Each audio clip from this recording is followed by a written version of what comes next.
Dumating na sa Pilipinas kahapon ang 11 Pinoy crew members ng MV True Confidence na inatake ng rebelding Houthi kamakailan.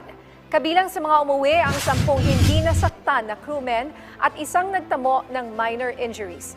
Sinalubong sila ni House Committee on Overseas Workers Affairs Chair Representative Ron Salo, Department of Migrant Workers OIC Hans Leo Kakdak, DFA Undersecretary Eduardo De Vega, Health Secretary Ted Herbosa at ilan pang opisyal ng pamahalaan. Kabilang sa matatanggap nilang tulong mula sa gobyerno ang 50,000 pisong financial assistance mula sa DMW, kasama na ang comprehensive reintegration support at medical and psychiatric assessment mula sa Department of Health. Makatatanggap din sila ng 20,000 pisong livelihood assistance mula sa DSWD at scholarship and training vouchers mula sa TESDA.